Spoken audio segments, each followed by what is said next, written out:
علامہ اقبال، میں عرض کر چکا ہوں کہ ان کی ابتدائی تعلیم میں اور خاندانی پس منظر کے اندر مذہبی اثرات بڑے گہرے تھے۔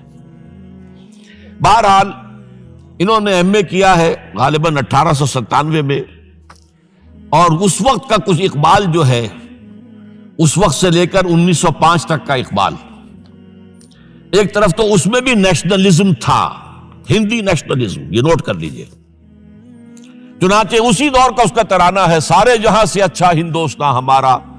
آج بھی جو ہندوستان کا ریڈیو ہے اور ہندوستان میں حکومت کے زیر اہتمام اس ترانے کی جو ہے وہ بڑی سرپرستی ہوتی ہے، بہت اس کو جو ہے نشر کیا جاتا ہے، سارے جہاں سے اچھا ہندوستان ہمارا، ہم بلبلیں ہیں اس کی وہ گلستاں ہمارا۔ بلکہ اس زمانے میں ایک ایسا شعر بھی انہوں نے کہا ہے جس کی کہ پھر شدید ترین نفی بعد میں ان کے اشعار سے ہوئی ہے۔ انہوں نے ایک نیا شوالہ کے نام سے جو نظم لکھی کہ سچ کہہ دوں اے برہمن گر تو برا نہ مانے، تیرے صنم قدوں کے بت ہو گئے پرانے۔ اسی میں ایک شعر ہے کہ پتھر کی مورتوں میں سمجھا ہے تو خدا ہے، خاک وطن کا مجھ کو ہر ذرہ دیوتا ہے، خاک وطن کا مجھ کو ہر ذرہ دیوتا ہے۔ اس درجے گہرا انڈین نیشنلزم اقبال کے اندر بھی موجود تھا۔ لیکن جب اقبال انگلستان گئے ہیں، یہ 28 برس کی عمر میں انگلستان گئے ہیں سن 1905 میں، اور 3 سال وہاں رہے انگلستان اور جرمنی، اور بیرسٹری بھی کی، اور چونکہ فلسفی تھے پی ایچ ڈی بھی کر کے آئے۔ اس عرصے میں معلوم ہوتا ہے کہ اقبال کی قلب ماہیت ہو گئی۔ یہ میرا ایک تجربہ ہے، بڑا پرانا ہے، میرا مشاہدہ تھا۔ 1970 میں پہلی مرتبہ میں انگلستان گیا تھا، میرے چھوٹے بھائی وہاں زیر تعلیم تھے، انہوں نے بلایا تھا۔ وہاں میں نے دیکھا کہ یونیورسٹیوں میں پڑھنے والے ایک ایک P H D, 2 P H D کرتے ہوئے لوگ بیٹھتے ہیں، جمعے کے روز قرآن پڑھتے ہیں، درس قرآن ہوتا ہے، اور وہ ایک دوسرے سے قرآن پڑھ کے سنتے بھی ہیں تاکہ جو تجوید کی غلطیاں ہوں ان کی تصحیح ہو سکے۔ اور میں نے سوچا کہ پاکستان میں اس سطح کے لوگ جو ہیں کبھی اس قسم کی مصروفیت میں مبتلا مجھے تو نظر نہیں آئے۔ تو اس کا مجھے ایک اصل میں تجزیہ میرا یہ تھا کہ جن لوگوں کی بنیادی تربیت میں اور خاندانی اثرات میں مذہب کا ایلیمنٹ موجود ہوتا ہے، چاہے وہ ہندوستان میں رہتے ہوئے وہ زیادہ ظاہر نہ ہو، نمایاں نہ ہو، اس کے آثار سامنے نہ آئے، لیکن جب وہ ایک مخالف ماحول میں پہنچتے ہیں، اس مخالف ماحول میں ان کے اندر کا وہ چنگاری ان کی جو ہے وہ شعلہ بن کر بھڑکتی ہے۔ چنانچہ یہ معاملہ میں نے پھر بعد میں امریکہ میں بھی دیکھا، ہر جگہ دیکھا ہے کہ وہاں 2 نتیجے ہوتے ہیں، یا تو یہ کہ ایک آدمی ڈاؤن دی ڈرین گیا، تو وہاں کی تہذیب میں رنگا گیا شراب اور یہ اور وہ اور رقص اور سب یہ ساری چیزیں آ گئی، اور یا پھر جو بچ گیا جس کے اندر دین کا کوئی حمیت کا شائبہ تھا، وہ پھر بھڑکتا ہے، پھر وہ ایکٹیوسٹ ہوتے ہیں، وہ کام کرتے ہیں۔ لہذا یہ معاملہ جو ہے علامہ اقبال کے ساتھ پیش آیا، اور خود انہوں نے کہا بھی ہے، مسلمان کو مسلمان کر دیا طوفان مغرب نے۔ وہاں سے جب یہ واپس آئے ہیں تو اب نوٹ کیجئے 1908 سے 1930 تک یہ جو 22 برس ہیں، علامہ اقبال نے کیا کیا نوٹ کیجئے، وہ آپ جانتے بھی ہیں، میں صرف گنوا رہا ہوں۔ اسلام کے نظام فکر اور فلسفہ اور حکمت کو بیان کیا، اپنی شاعری کے ذریعے سے بھی، اپنی نثر کے ذریعے سے بھی۔ قرآن کی ایک نہایت جدید اور بہت عمدہ تفسیر، اگرچہ تفسیر کے نام سے آپ کو کہیں تفسیر اقبال نہیں ملے گی، لیکن کلام اقبال خود تفسیر ہے۔ وہ دعویٰ کرتا ہے کہ میرے پیغام میں سوائے قرآن کے اور کچھ نہیں ہے۔ گر دلم آئی نئے بے جوہرست، ورب حرفم غیر قرآن مزمرست، پردہ نامو سے فکرم چاک کن، ای خیابہ راز خارم پاک کن۔ یہ مناجات بحضور سرور کائنات صلی اللہ علیہ وسلم، وہ کہتے ہیں کہ اے اللہ کے نبی، اے اللہ کے رسول، اگر میرے پیغام میں کہیں قرآن کے سوا کوئی شے شامل ہو گئی ہے میری شاعری میں، تو آپ میرے فکر کا پردہ چاک کر دیجیے۔ روز محشر خار و رسوا کن مرا، اور قیامت کے دن مجھے ذلیل و خوار کیجیے گا، اور بے نصیب از بوسہ پاک کن مرا، اور مجھے اپنی قدم بوسی سے محروم کر دیجیے گا۔ یہ بات کہہ رہا ہے، اس کا دعویٰ ہے، اس نے جو کچھ کہا قرآن سے کہا، اس کی شاعری جو ہے میرے نزدیک، اور میں نے تو اپنی جو سورسز گنوائی ہیں کہ میں نے جو قرآن مجید کا فکر یا سوچ جو بھی آپ اسے کہیں، جو تھوڑا بہت مجھے میسر ہوا ہے، ان میں نے 8 اشخاص کو نمایاں طور پر بیان کیا ہے۔ 4 یہ ہیں 2 کے جوڑے، 2 ابوین ہیں، ابو الکلام ابو العلا مودودی، ابو الکلام آزاد۔ 2 دکترین ہیں، ڈاکٹر اقبال، ڈاکٹر رفیع الدین۔ 2 شیخین ہیں، شیخ الہند مولانا محمود حسن، جن کا ترجمہ ہے قرآن مجید کا، اور اس پر حواشی ہے شیخ الاسلام شبیر احمد عثمانی کی۔ 2 ہی عین مولانا فراہی اور مولانا اصلاحی، جنہوں نے قرآن مجید کے مضامین کے اندر جو اندرونی نظم ہے اسے واضح کیا۔ علامہ اقبال میری ایک بہت بڑی سورس ہے، بلکہ سب سے زیادہ گہرا اثر مجھ پر جو ہے بچپن سے جو ہوا ہے وہ تو علامہ اقبال کا ہے۔ 5ویں جماعت کا طالب علم تھا جب ان کا یہ شعر میرے ذہن میں کہیں چپک کر رہ گیا ہے، جواب شکوہ کا، وہ زمانے میں معزز تھے مسلمان ہو کر اور تم خار ہوئے تارک قرآن ہو کر۔ پھر علامہ اقبال نے مغربی فکر پر شدید تنقید کی، بہت بڑا ناقد، اور خاص طور پر مغربی تہذیب جو ہے اس کی نفی کی۔ یہ سارا کام کیا، اور اس سب سے بڑھ کر وہ تجدید ملت اسلامی کا علمبردار برکت سامنے آیا۔ اس نے خوشخبری دی کہ دنیا میں اسلام کے غلبے کا دور آنے والا ہے۔ ملت اسلامیہ جو اس وقت دبی ہوئی ہے، پسی ہوئی ہے، پوری دنیا میں پامال ہے۔ آپ کو معلوم ہے کہ پہلی جنگ عظیم کے بعد کیا صورت ہو گئی تھی؟ سلطنت عثمانیہ کے جب دھجیاں بکھیر دی گئی، اور کولونیل امپیریلزم جو ہے پورے عالم اسلام پر حکمران تھا، پورا عالم اسلام جو ہے محکوم، اگرچہ یہ دبے ہوئے ہیں، پسے ہوئے ہیں، گرے ہوئے، لیکن ان کا دوبارہ غلبہ ہوگا، یہ ابھریں گے، ملت اسلامیہ کی تجدید ہوگی، اسلام کی نشأت ثانیہ ہوگی، اسلام کے روشن مستقبل کے مبشر بن کر علامہ اقبال سامنے آئے۔ اور ایک اور جو بہت بڑا کام کیا وہ وہی وطنی قومیت کی شدید نفی، بلکہ شدید کا لفظ بھی کافی نہیں ہے، شدید ترین نفی کی ہے، اس لیے کہ اس وقت وطنی قومیت جو ہے اس وقت مسلمانوں کو اپنے اندر انگلف کرنے کے لیے پوری قوت کے ساتھ زور لگا رہی تھی۔ میں نے علامہ اقبال کے حوالے سے جو باتیں کی ہیں کہ احیاء فکر اسلامی اور تجدید ملت اسلامی، اس کے ساتھ ساتھ ہندوؤں میں کیا ہو رہا تھا اس دور میں، ان کے ہاں بھی ان کی مذہبی تجدید کا عمل بڑی شدت کے ساتھ شروع ہوا۔ اس میں بھی چند ناموں کا میں تذکرہ کرنا چاہوں گا۔ بنکم چٹرجی، اس نے بندے ماترم کا یہ جو ترانہ ہے آج بھی بھارت کے اندر مجبور کیا جا رہا ہے مسلمانوں کو بھی کہ وہ بھی اسکولوں کے اندر یہ ترانہ پڑھیں، اور ابھی مسلمان رجسٹ کر رہے ہیں۔ اس میں وہ زمین کی بندگی، بھارت ماتا ہم تیرے بندے ہیں، اور یہ جو ہے ہندو رینائسنس کا ایک بہت بڑا جو ہے یوں سمجھیے کہ علم بردار۔ پھر دوسری شخصیت سامنے آئی، راجہ رام موہن۔ یہ شخص بہت بڑا فاضل، بڑا عالم، 10 کے قریب زبانیں جو ہے ان کا ماہر، جس میں یورپینز بھی اور ایسٹرن بھی۔ پھر یہ کہ یہ مسلمانوں کا ہمدرد بن کر آیا۔ انگریز نے جب یہاں پر ان کے پادریوں نے تثلیث کی تلقین شروع کی ہے تو آئینہ توحید کے نام سے اس نے کتابچہ لکھا اس کی نفی کے لیے۔ اس حوالے سے یہ کچھ ایسی شخصیت بننے کی کوشش کر رہا تھا کہ مسلمان بھی اس کو قبول کریں، اور اس کے بعد پھر اس نے برہمو سماج کے نام سے ایک ادارہ قائم کیا۔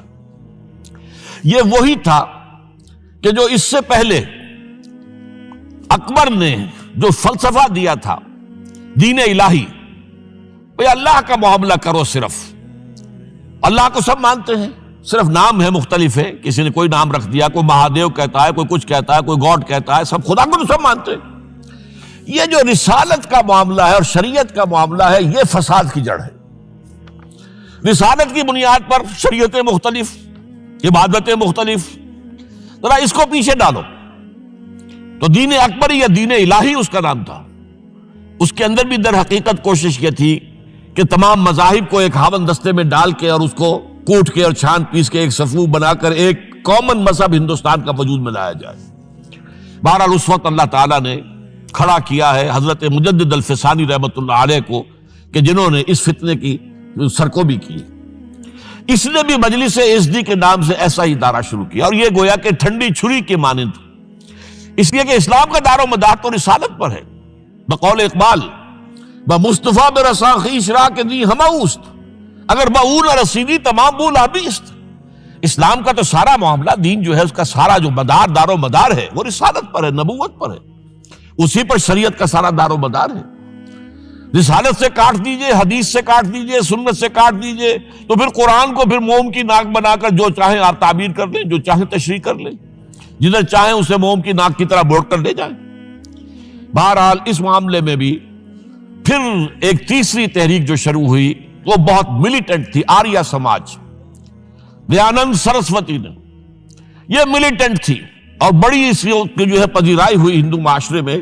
انہوں نے کھل کر یہ کہا کہ ہندوستان صرف ہندوؤں کا ملک ہے، یہاں مسلمانوں کے لیے کوئی جگہ نہیں، لہذا یا ہندو ہو جائیں مسلمان اور یا پھر یہاں سے ہجرت کر جائیں. کھل کر آریہ سماج، اسی کے تحت پھر مہاسبھا بنی، اسی کے تحت آر ایس ایس، انتہائی ملیٹنٹ آرگنائزیشن جو ہے ہندوؤں کی، یہ سب جو ہے دیانند سرسوتی کا. یہ اسی طریقے سے پھر شدھی کی تحریک شروع ہو چکی تھی، ریکلیم کرو مسلمانوں کو. یہ ہم ہی میں سے تھے، ان کے آباء و اجداد کہیں جو ہے مسلمان ہو گئے، انہیں واپس لو. چنانچہ راجستھان کے علاقے میں جہاں بڑی جہالت تھی، مسلمانوں میں علم نہیں تھا، بس کہیں بزرگوں کے کسی زیر اثر فیض سے، کسی صوفی کے وہ اسلام تو لے آئے لیکن تربیت کا کوئی انتظام ہوا ہی نہیں، مسلمان حکومتوں نے کیا ہی نہیں، کچھ بھی نہیں کیا. تو نتیجہ یہ نکلا کہ بڑے پیمانے پر شدھی کی تحریک ہو رہی تھی. میوات کے علاقے میں بڑی تیزی کے ساتھ مسلمان جو میو تھے وہ ہندو ہو رہے تھے. اسی پر تحریک اٹھائی ہے مولانا الیاس رحمت اللہ علیہ نے. ان کا مقابلہ کرنے کے لیے، اس تحریک کا، اس شدھی کی تحریک کا مقابلہ کرنے کے لیے یہ تبلیغی جماعت کا نظام بنایا تھا کہ بس 6 باتیں لو اور جاؤ، دیہات میں جاؤ، چنے لے کر گڑ لے کر جاؤ، کسی کا کھانا نہ کھاؤ، اپنا کھانا کھاؤ، کوئی تنخواہ نہیں، اور دین کی تبلیغ کرو. یہ نظام ان کا در حقیقت اسی شدھی کی تحریک کے جواب میں شروع ہوا. پھر سنگٹن کی تحریک شروع ہوئی کہ ہندوؤں کو سب کو جمع کر دیا جائے. اب اس اعتبار سے ذرا نوٹ کیجئے، علامہ اقبال نے جو نفی پھر وطنیت کی ہے، اتفاق سے یہاں یہ اشعار لکھے ہوئے ہیں: اس دور میں میں اور ہے، جام اور ہے، جم اور، ساقی نے بنا کی روش لطف و ستم اور، تہذیب کے آزر نے ترشوائے صنم اور، مسلم نے بھی تعمیر کیا اپنا حرم اور، ان تازہ خداؤں میں بڑا سب سے وطن ہے، جو پیرہن اس کا ہے وہ مذہب کا کفن. اب ذرا قلب ماہیت کا اندازہ کیجئے. وہی شخص جو کہہ رہا تھا کہ خاک وطن کا مجھ کو ہر ذرہ دیوتا ہے، وہ آج اس وطن کو ایک سب سے بڑا بت قرار دے کر اور اس کا قلع کما کرنے کے لیے کس قدر زوردار الفاظ جو ہے. اور یہی دوسری طرف یہ بت کہ تراشیدہ تہذیب نوی ہے. یہ جو نیشن سٹیٹ کا تصور ہے یہ 18ویں صدی سے یورپ میں شروع ہوا. نیشن سٹیٹ، ایک ملک میں رہنے والے سب شہری ہیں، برابر ہیں، اور ان کے اندر مذہب کا اختلاف ہو یہ اس کا کوئی حیثیت نہیں. مذہب تو پرائیویٹ معاملہ ہے، ہاں جو سرکاری سطح پر ہوگا معاملہ، اجتماعی معاملات جو ہے وہ کسی مذہب سے طے نہیں ہوں گے. یہ نیشن سٹیٹ کا تصور، یہ بت کہ تراشیدہ تہذیب نوی ہے، غارت گرے کاشانہ دین نبوی ہے، بازو تیرا توحید کی قوت سے قوی ہے، اسلام تیرا دیس ہے تو مصطفی ہے، نہ زارہ دیری نہ زمانے کو دکھا دے، اے مصطفی خاک میں اس بت کو ملا دے. اس سے بھی زیادہ مجھے ملا ہے ایک ان کے قطعہ جو ہے: منزل راہ رواں دور بھی دشوار بھی ہے، کوئی اس قافلے میں قافلہ سالار بھی ہے، بڑھ کے خیبر سے ہے یہ مارکہ دین و وطن. خیبر، غزوہ خیبر سے کہیں بڑھ کر یہ دین و وطن کا مارکہ، کہ ہمارے نزدیک ہماری قومیت کی بنیاد ہمارا دین ہے. آج دنیا یہ کہتی ہے کہ قومیت کی بنیاد وطن ہے. یہ جو مارکہ دین و وطن ہے، بڑھ کے خیبر سے ہے یہ مارکہ دین و وطن. اس زمانے میں کوئی حیدر کرار بھی ہے. تو واقعہ یہ ہے کہ علامہ اقبال نے اس سلسلے میں وہ رول بھی پلے کیا کہ جو حضرت مجدد الفسانی رحمت اللہ علیہ نے دین اکبری کا قلع کما کرنے میں ادا کیا تھا، اور اس میں کوئی شک نہیں ہے. اس اعتبار سے میں کہا کرتا ہوں کہ حضرت مجدد الفسانی کے بروز کی حیثیت رکھتے ہیں علامہ اقبال. اور ان کو جو گہری نسبت تھی، حاضر ہوا میں شیخ مجدد کی لحد پر، وہ خاک کے ہے زیر فلک مطلع انوار، گردن نہ جھکی جس کی جہانگیر کے آگے، جس کے نفس گرم سے گرمی احرار، وہ ہند میں سرمایہ ملت کا نگہباں، وہ ہند میں سرمایہ ملت کا نگہباں۔ ملت کا سرمایہ تو سارا کا سارا جو ہے ایمان بالرسالت سے۔ آپ حضرت مجدد الفسانی کے خطوط پڑھیے، سب سے زیادہ زور اطاعت رسول، اطاعت رسول، اطاعت رسول، اطاعت رسول۔ جس کی جڑ کاٹنے کی کوشش کی تھی دین الہی کے ذریعے سے اکبر نے، اس کو دوبارہ مستحکم کیا ہے وہ مجدد الفسانی رحمۃ اللہ علیہ نے۔ اب آئیے 1930 کا ماہ دسمبر، اس میں ایک بات ہم دیکھ چکے، محمد علی جناح ہندوستان کی سیاست سے مایوس ہو کر ملک چھوڑ کر انگلستان میں جا کر آباد ہو چکے۔ اور اس ضمن میں ایک واقعہ میں آپ کو سنا دوں۔ ایس ایم اکرام صاحب کا نام بہت سے حضرات کے علم میں ہوگا، ان کی 3 کتابیں جو ہے بڑی مارکت الآراء ہیں، آب کوثر، موج کوثر، روض کوثر۔ ادارہ ثقافت اسلامیہ کے ڈائریکٹر رہے بہت عرصے تک، بہت پڑھے لکھے آدمی تھے۔ وہ آکسفورڈ میں پڑھتے تھے اس زمانے میں۔ وہ لندن گئے، انہوں نے محمد علی جناح صاحب سے ملاقات کی اور کہا کہ آپ کیوں چھوڑ کر آ گئے ہندوستان؟ ہندوستان کے مسلمانوں کو آپ کی رہنمائی کی ضرورت ہے۔ تو جواب جو تھا محمد علی جناح کا وہ نوٹ کرنے کے قابل ہے۔ ہندوز آر انکوریجیبل، یہ ہے جو نتیجہ نکالا تھا محمد علی جناح نے۔ یوں سمجھیے کہ 24 برس کی محنت شاقہ کہ کوئی اتحاد کا فارمولہ طے ہو جائے، کوئی بنیاد ہو جائے، کوئی ہمارے مابین متفق علیہ اسکیم بن جائے، لیکن جس درجے مایوس ہوا ہے شخص، ہندوز آر انکوریجیبل، یہ ناقابل اصلاح ہے۔ اور مسلمانوں کا حال یہ ہے کہ ان کا ایک لیڈر جو بات مجھ سے کرتا ہے صبح کو، وہ شام کو ڈپٹی کمشنر کو بتا دیتا ہے۔ تو اب میں ایسی قوم کی رہنمائی کیسے کروں؟ تو یہ میں نے آپ کو یہ واقعہ بھی سنا دیا کہ وہ مایوسی کا عالم کیا تھا۔ لیکن اب جو ہے 1930 میں، جبکہ مسلم انڈیا کا ایک سورج تو غروب ہو گیا تھا، مغرب میں جا کر بیٹھ گیا، مغرب میں سورج غروب ہوتا ہے، ایم اے جناح تو وہاں بیٹھ گئے۔ ایک سورج اب طلوع ہوا ہے مسلم لیگ کے پلیٹ فارم پر، یہ ہے علامہ اقبال۔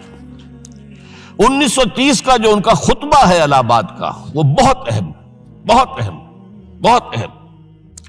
ایک تو یہ کہ انہوں نے اپنی شاعری کے ذریعے سے وطنیت کی جو نفی کی تھی اور مسلم قومیت کا جو اس بات کیا تھا، اسے ایک فلسفیانہ انداز میں سوشیولوجی، عمرانیات کے مسلمہ اصولوں کی روشنی میں جس طریقے سے مدلل بیان کیا ہے، اس اعتبار سے وہ ایک بہت قیمتی دستاویز ہے۔ لیکن اس کے ساتھ ہی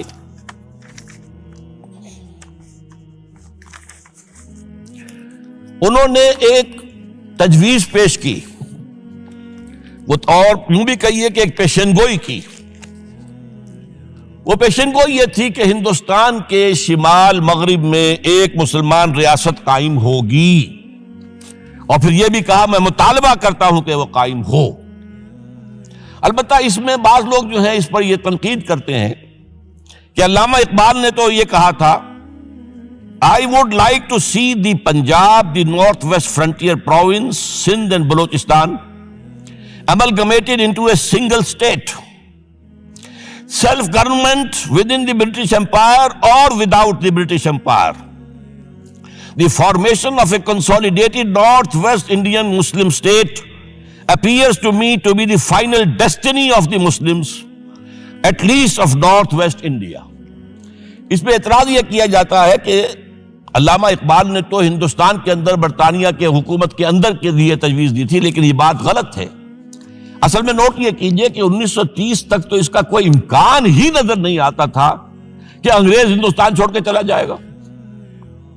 تو اس وقت کے لیے ان کی تجویز یہ تھی کہ ہندوستان میں ایک صوبہ بنا دیا جائے، یہ آج کا پاکستان، یا یوں سمجھیے کہ جو کچھ عرصے پہلے 1 یونٹ بنا تھا، برٹش انڈیا میں بھی یہ 1 یونٹ کی حیثیت سے ایک سٹیٹ بن جائے، تاکہ اس علاقے میں مسلمانوں کے اندر جو کچھ قومیتی کچھ تھوڑا تھوڑا فرق ہے، کلچر کا فرق ہے، کچھ ان طرح کی چیزیں، زبانوں کا فرق ہے، تو یہ جو ہے مل جل کر ان کے اندر ایک قوم کا تصور جو ہے باقاعدہ پیدا ہو جائے۔ اسی لیے وہ کہتے ہیں I demand the formation of a consolidated Muslim state in the best interest of India and Islam. اب اس میں وہ بات یہ کہتے ہیں کہ for Islam it will be an opportunity to rid itself of the stamp that Arabian imperialism was forced to give it, to mobilize its laws, its education, its culture, and to bring them into closer contact with its own original spirit and with the spirit of the modern time. وہ کہتے ہیں کہ اگر ایسا ہو گیا، ایک تو یہ کہ ڈیسٹنی ہے، ہوگا، رہے گا، شمال مغربی ہند کے اندر ایک مسلمان ریاست قائم ہو کر رہے گی. اب یہ پروفیسی بھی تھی، پیشن گوئی، اور یہ بھی کہ میں مطالبہ کرتا ہوں، ایک تجویز بھی تھی. لیکن اس کا جو اصل عنصر ہے، جو میرے نزدیک جو انقلابی حصہ ہے، جہاں تک ہندوستان کی جو تقسیم کا معاملہ ہے، یہ اور بھی بہت سے لوگوں کی طرف سے یہ باتیں آتی رہی تھی. میرے پاس یہاں پہ 14 نام لکھے ہوئے ہیں جنہوں نے ہندوستان کی تقسیم کا تذکرہ کیا. لیکن جس انداز میں، جس پلیٹ فارم پر آل انڈیا مسلم لیگ کا جو اینول سیشن ہے اور اس میں صدر کی حیثیت سے خطبہ دے رہا ہے ایک شخص، تو یہ حیثیت جو ہے یہ بہت نمایاں، اور اس میں جس انداز میں بات کہی گئی ہے اس میں جو ایک پازیٹیو عنصر ہے. اگر ایسا ہو گیا، ایک نارتھ ویسٹ آف انڈیا میں مسلمان ریاست قائم ہو گئی، تو ہمیں ایک موقع مل جائے گا کہ عرب امپیریلزم، اب نوٹ کیجئے، عرب امپیریلزم سے مراد کیا ہے؟ عربوں کا دور ملوکیت. اس سے پہلا کیا تھا؟ خلافت. خلافت راشدہ اصل اسلام. دور بنو امیہ تو اصل اسلام نہیں تھا، حکومتی سطح پر تو بالکل اسلام نہیں تھا. وہی دور ہے جس میں کہ سانحہ کربلا ہوا ہے، واقعہ ہرہ ہوا ہے، ظلم کی انتہا ہوئی ہے، سینکڑوں تابعین کو حجاج ابن یوسف نے شہید کیا ہے. اس کو حدیث کے اندر بھی کہا گیا ہے ملکن اعظم، کاٹ کھانے والی ملوکیت. اس کے بعد جو ہے دور آیا ہے بنو عباس کا، وہ محل بنے ہیں شاندار، جو ہے جو بھی بادشاہوں کے ہاں ہوتا تھا وہ سارا کا سارا معاملہ آیا ہے. تو اب دنیا اسلام کو ان کے آئینے میں دیکھتی ہے، وہ سمجھتی ہے یہ اسلام ہے، لہذا اس میں تو کوئی شے ایسی نہیں ہے جو اٹریکٹ کر سکے، جو کسی قوم کو اسلام کی طرف جو ہے وہ کھینچ سکے. تو یہ جو امپریشن ہے جو کہ اس دور ملوک کی عرب امپیریلزم کا لفظ استعمال کیا ہے، اسلام کے چہرے پر جو بدنما داغ اور دھبے آ گئے ہیں، انہیں ہٹا کر وہ جو اس کی اوریجنل پیورٹی ہے، اور ظاہر بات ہے کہ دور ملوکیت سے پہلے خلافت راشدہ، تو گویا کہ اس میں اگرچہ نام خلافت راشدہ کا نہیں لیا گیا ہے، لیکن یہ ہے کہ بات مراد وہی ہے. لیکن اور اس میں بھی جو بڑی حکیمانہ بات ہے کہ ہم اس کو bring them into closer contact with its old original spirit، جو اصل اسلام کی اصل روح ہے، and with the spirit of the modern times، اس زمانے کے جو تقاضے ہیں ان کے مطابق اجتہاد کے دروازے کو کھول کر، اور ہم ایک ایسا نظام جو ہے وہ یہاں پر قائم کریں. یہ ہے وہ چیز کہ جس نے تحریک مسلم لیگ کے اندر ایک مثبت جذبہ، یہ نوٹ کر لیجئے میرے الفاظ، 1906 سے لے کر 1930 تک تحریک مسلم لیگ صرف ایک منفی موٹیو پر چل رہی تھی. منفی، نیگیٹو، خوف، ہندو کا خوف، ہندو دبا لے گا، ہندو ایکسپلائٹ کرے گا، ہندو معاشی طور پر بھی، تہذیبی طور پر بھی، ثقافتی طور پر بھی، مذہبی طور پر بھی شدی کی تحریک چل رہی ہے، ہمیں راستہ دکھایا جا رہا ہے، ہندوستان چھوڑ دو اور بھاگ جاؤ، چلے جاؤ. یہ سارا خوف کا عنصر تھا، اور اس میں تحفظات تلاش کرنے، کوئی ایسی یقین دہانیاں کہ وہ مسلمانوں کے حالات بہتر ہو جائیں، اس کے علاوہ کوئی اور موٹیو نہیں تھا. یہ منفی موٹیو تھا، اور اس کی وجہ ساتھ ہی یہ ہے کہ مسلم لیگ اس وقت تک کوئی عوامی جماعت تھی ہی نہیں، بلکہ کچھ خواص، جو اونچے لوگ، نوابوں اور نواب زادوں اور ان ایسے لوگوں کی جو ہے یہ ایک جماعت تھی. لیکن 37 میں جو یہ انجیکشن لگا ہے یہ پازیٹیو ہے. اس کی مثال میں دیا کرتا ہوں کہ کوئی مریض پڑا ہوا اپنے بیڈ پر اور گلوکوز کی بوتل لگی ہوئی ہے اور ایک ٹیوب چل رہی ہے، تو اس کے اندر ہی کوئی اب انجیکشن لگانا ہے تو اس ٹیوب میں لگا دیتے ہیں، ایسا نہ ہو کہ کوئی اور پرک دینی پڑے مریض کو اور اسے تکلیف ہو. تو گویا کہ مسلم لیگ کا جو بھی وہ ایک نظام تھا، اس میں ایک انجیکشن لگایا ہے علامہ اقبال نے 1930 کے خطبے میں. اگلی بات، اس کے بعد یہی انجیکشن علامہ اقبال نے لندن میں مسٹر محمد علی جناح کے ذہن و فکر میں لگایا ہے. اس کا واقعہ کیا ہے؟ 3 گول میز کانفرنسیں ہوئی تھی، پہلی اور دوسری میں محمد علی جناح بھی شریک تھے، تیسری 1932 میں ہوئی اور وہ شریک نہیں ہوئے، اس لیے کہ وہ سیاست چھوڑ چکے تھے. وہ تو سیاست کو خیر بات کہہ کر اب پریکٹس کر رہے تھے، لیکن علامہ اقبال اس میں گئے تھے، وہاں موقع ملا، قریبی ملاقاتیں ہوئیں، گفتگویں ہوئیں، اور ان ملاقاتوں کے نتیجے میں یہی انجیکشن علامہ اقبال نے محمد علی جناح کے ذہن اور فکر کے اندر لگایا ہے کہ بات کرو اسلام کے احیاء کی، وہ چیز کہ جو مسلمانوں کے جذبات کے اندر گرمی پیدا کرے، حرارت پیدا کرے۔ اس حوالے سے یہ جو انجیکشن لگایا گیا ہے، اسی سے پھر یہ کہ ان کے مزاج کے اندر ایک تبدیلی آئی۔ کچھ اور لوگوں نے بھی انہیں کہا ہوا تھا، لیکن یہ کہ خاص طور پر یہ بات اقبال کی تھی، جس کی اپنی ایک حیثیت تھی۔ بہرحال 1934 میں ایم اے جناح واپس آ گئے، پھر انہیں مسلم لیگ کا تا حیات صدر بنا دیا گیا، پھر انہوں نے مسلم لیگ کو سنبھالا ذرا، لیکن 1936 کے الیکشن جو آئے یہاں پر، اس میں کانگریس پوری اوور ویلمنگ میجورٹی سے جیت گئی۔ ابھی محمد علی جناح کو موقع ملا ہی نہیں تھا کہ ابھی مسلم لیگ کو سنبھال سکتے، اور ان جو وزارتیں بنی تھیں اس دور میں کانگریس کی، انہوں نے جو سلوک مسلمانوں کے ساتھ کیا، جو مظالم ڈھائے، جو انہیں دبایا اور ان کے حقوق کو پامال کیا، اس سے وہ نیگیٹو جو ایک موٹیو تھا وہ بھی اور قوی ہو گیا۔ اور اس کے بعد پھر محمد علی جناح نے 1937 سے لے کر 1947 تک، ایک لفظ میں استعمال کر رہا ہوں، آپ گھبرا نہ جائیں، 1937 سے 1947 تک اسلام کی قوالی گائی، پورے 10 برس اسلام اسلام اسلام اسلام، ہمیں اسلام چاہیے، اسلامی تہذیب ہم چاہتے ہیں، اسلامی قانون ہم چاہتے ہیں، ہمارے قوانین اور ہیں، ہمارا مذہب نہیں ہے، وہ دین ہے، وہ زندگی کے تمام معاملات پر۔ یہ جو ہے، میں قوالی اس لیے کہہ رہا ہوں کہ قوالی میں تکرار ہوتی ہے، جس تکرار کے ساتھ یہ اب اس موقع پر آ کر محمد علی جناح قائد اعظم بن گئے۔ مسلمانوں کے دلوں کی بات، اقبال نے جو ولولہ پیدا کر دیا تھا، ایک ولولہ تازہ دیا میں نے دلوں کو، لاہور سے تا خاک بخارا اور سمرقند، وہ جو ولولہ تھا، جو غلغلہ تھا، اب محمد علی جناح کی زبان سے جب وہ بات آئی ہے تو یہ مسلمانوں کے دل کی آواز تھی، ان کی روح کی پکار تھی۔ لہذا اب مسلم لیگ ایک عوامی جماعت بنی اور محمد علی جناح اب قائد اعظم قرار پائے۔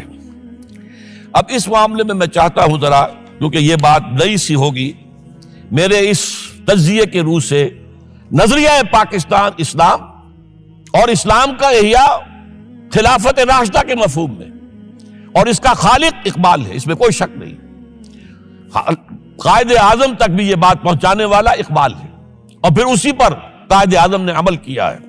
تو اس چیز کو بہت سے لوگ جو ہیں آسانی کے ساتھ تسلیم نہیں کریں گے، لیکن میں یہ چاہتا ہوں کہ خود قائد اعظم نے علامہ اقبال کے بارے میں جو کچھ کہا ہے، اس کی 2 کوٹیشنز آپ کے سامنے رکھ دوں۔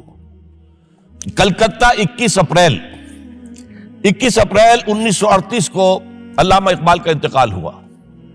اس وقت کلکتہ میں ایک بہت بڑا جلسہ ہو رہا تھا فلسطین کے مسئلے پر غور کرنے کے لیے، قائد اعظم اس کے چیف مقرر تھے۔ اب یہ خبر پڑھیے، A mammoth public meeting of the Muslims of Calcutta was held on the football ground on 21st April to consider the Palestine problem. But it was converted into a condolence meeting to mourn the death of Allama Iqbal. Mr. M. A. Jinnah said that the sorrowful news of the death of Dr. Sir Muhammad Iqbal had plunged the world of Islam in gloom and mourning. Sir Muhammad Iqbal was undoubtedly one of the greatest poets, philosophers, and seers of humanity of all times. Note kijiye. One of the greatest poets, philosophers, and seers, جن کو کہ مستقبل کو دیکھنے کی صلاحیت ہوتی ہے، جن کی نگاہ گاہ میری نگاہ تیز چیر گئی دل وجود، جس کے بنا پر آب روان کبیر تیرے کنارے کوئی دیکھ رہا ہے کسی اور زمانے کے خواب۔ یہ علامہ اقبال نے جو کچھ دیکھا تھا اسلام کے مستقبل کے بارے میں۔ He took a prominent part in the politics of country and in the intellectual and cultural reconstruction of the Islamic world. His contribution to the literature and thought of the world will live forever. اب آخری جملہ سنیے غور سے.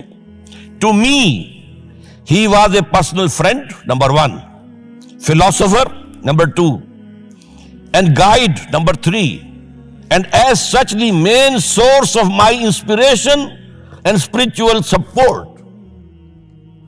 کوئی شک اس کے بعد رہ جاتا؟ اور یہ الفاظ کون کہہ رہا ہے؟ یہ محمد علی جناح ہے. لفاظ آدمی نہیں ہے وہ کوئی شعلہ بیان خطیب جو الفاظ جو ہیں اس کے ابار لگا دے. نہیں، جو ایک ایک لفظ، وکیل، بہت بڑا وکیل، ایک ایک لفظ جو ہے تول کر بولنے والا، انہیں کیا قرار دیا؟ خود تسلیم کیا. دوسرا میں اور دے رہا ہوں. یہ سن 40 میں اقبال ڈے منایا گیا تھا. اب اس میں کیا کہتے ہیں Quaid Azam? If I live to see the ideal of a Muslim state being achieved in India, and I were then offered to make a choice between the works of Iqbal and the rulership of the Muslim state, I would prefer the former. اگر ہم کامیاب ہو جاتے ہیں کہ اسلامی ریاست قائم کرنے میں، مسلمان ریاست قائم کرنے میں، اور اس کے بعد میرے سامنے چوائس رکھا جاتا ہے کہ یا تو علامہ اقبال کا کلام لے لو اور یا حکومت کے سربراہ بن جاؤ، تو میں علامہ اقبال کے کلام کو ترجیح دوں گا. اور سنیے.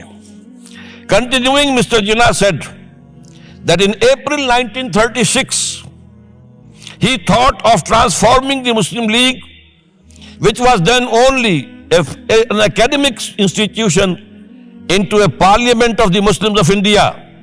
From that time to the end of his life, he continued. Iqbal stood like a rock by him. Iqbal, Mr. Jinnah said, was not only a great poet who had permanent place in the history of the world's best literature. He was a dynamic personality who during his lifetime made the greatest contribution towards rousing and